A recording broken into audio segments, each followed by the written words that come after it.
शिवली धमाका YouTube channel पर आप सभी का स्वागत है। लीजिए हम लेकर आए हैं आपके लिए अमिताभ बच्चन जी की आवाज़ पर एक सुपरहिट मोटिवेशन वीडियो। आज के इस कार्यक्रम में मुझे आमंत्रित करने के लिए मैं अंबानी और रिलायंस परिवार को अपना आभार प्रकट करता हूं और साथ साथ अपनी शुभकामनाएं भी देता हूं। कई बार लोग कहते हैं धीरूभाई अंबानी के बारे में इतना कुछ लिखा पढ़ा जा चुका है, उनका जीवन तो एक खुली किताब है, हर साल वही किताब पढ़ने से दोहराने से क्या फायदा। तो जवाब उसका यह है कि गीता को हम बार बार क्यों पढ़ते हैं, क्योंकि हर बार जब हम गीता को पढ़ते हैं तो उसमें हमें एक नई सीख, नई सोच, एक नया उपदेश मिलता है। धीरूभाई का जीवन गीता उपदेश से कम नहीं था। कर्मयोगी थे वो, कहते थे ईश्वर ने हमें दो मार्ग दिए हैं उन तक पहुंचने के लिए, एक भक्ति और ध्यान का और दूसरा कर्म और ज्ञान का। मैं दूसरे मार्ग पर चलने वाला इंसान हूं, कर्म को धर्म मानता हूं और ज्ञान को ही ईश्वर।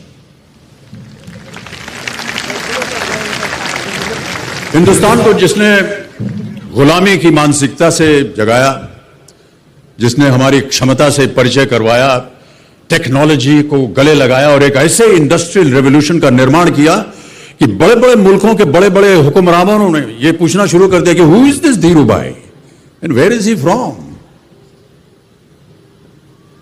धीरूभाई का मानना था कि लोगों में खुशी के साथ साथ अपनापन बांटने से भरोसा बढ़ता है।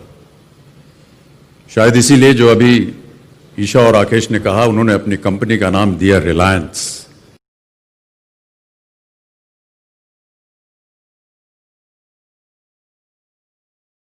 भरोसा।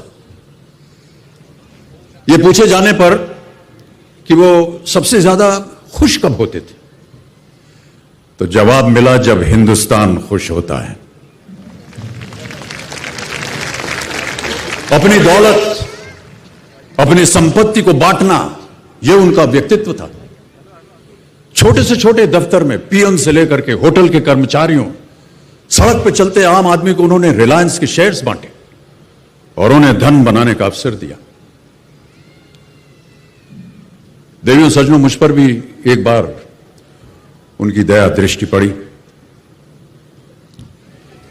जीवन में एक बार ऐसा दौर आया जब मैं बैंकरप्ट हो गया, दिवालिया हो गया।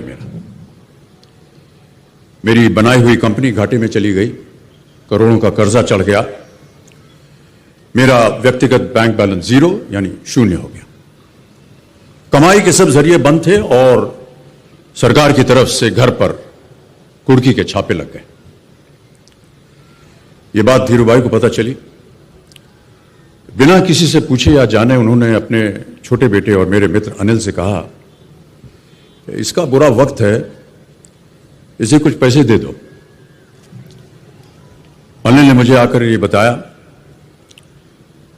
देवियों सज्जनों, जितना वो देना चाह रहे थे उससे मेरी सारी दुविधा और परेशानियां खत्म हो जाती।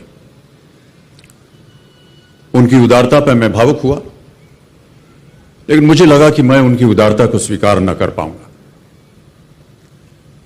ईश्वर की कृपा रही और कुछ संकट के दिनों के बाद समा बदला, काम मिलना शुरू हुआ और धीरे धीरे मैं अपने सारे कर्जे उतार पाया। एक शाम धीरूभाई के निवास स्थान से इवेंट पर एक दावत के अवसर पर मुझे भी आमंत्रित किया गया। तो ऊपर लॉन में एक तरफ धीरूभाई एक बड़े से मेज पर अपने कुछ मित्रों, बड़े फाइनेंशियल और कॉर्पोरेट वर्ल्ड के दुनिया के दिग्गजों के साथ बैठे हुए बात कर रहे थे। मुझ पर नजर पड़ी तो मुझे बुलाया और कहा, यहां मेरे साथ बैठो। मुझे बड़ा अजीब लगा। मैंने क्षमा मांगी और कहा, मैं उधर अपने मित्रों के साथ बैठा हूं, वहीं ठीक हूं। उन्होंने जिद की और बैठा लिया मुझे। फिर अपनी उस दिग्गजों की महफिल में उन्होंने कहा, यह लड़का गिर गया था लेकिन अपने बल पर फिर खड़ा हो गया है, मैं इसकी इज्जत करता हूं।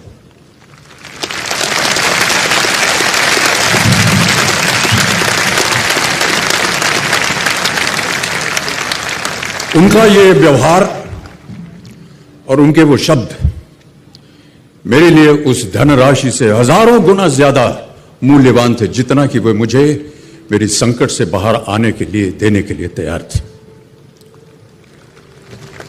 ये उनका व्यक्तित्व। धीरू भाई अपने देशवासियों के लिए क्या मायने रखते थे, उस पर एक काल्पनिक, एक इमेजिनरी टेल को मैं यहां बयान करना चाहूंगा। दो बुजुर्ग कमरे में बैठे कुछ गंभीर बातें कर रहे थे और उसमें व्यस्त थे। एक बुजुर्ग का पोता जो था, छोटा बच्चा, कमरे में खेल रहा था, इधर उधर दौड़े, आवाज करे और अपने दादा को डिस्टर्ब कर रहा था। बच्चे को वहां से हटाने के लिए बुजुर्ग ने वहां पर पड़ी एक मैगजीन का पन्ना फाड़ा और उसके कई टुकड़े कर दिए। बच्चा देखकर चिल्ला, अरे दादू ये क्या किया आपने? इस पर तो हिंदुस्तान का नक्शा था, आपने तो फाड़ दिया इसे। दादू ने बच्चे से कहा, चल जा तू जोड़ दे, जा जोड़ के लेके आ जा। बच्चे को कमरे से बाहर भेजने का उपाय अच्छा था और कुछ ही मिनटों में वो बच्चा वापस कमरे में और हाथ में जुड़ा हुआ पन्ना। दादू हैरान, पूछा इतनी जल्दी कैसे जोड़ दिया? बड़ा आसान था दादू, बच्चा बोला। इसके पीछे एक आदमी की तस्वीर थी, मैंने उस तस्वीर को जोड़ा और इंडिया अपने आप जुड़ गया। दादू ने पन्ना घुमाकर देखा, पीछे सारे इंडिया को जोड़ने वाले धीरूभाई अंबानी की तस्वीर थी। देवी और सज्जनों, नमस्कार और बहुत बहुत धन्यवाद आपका।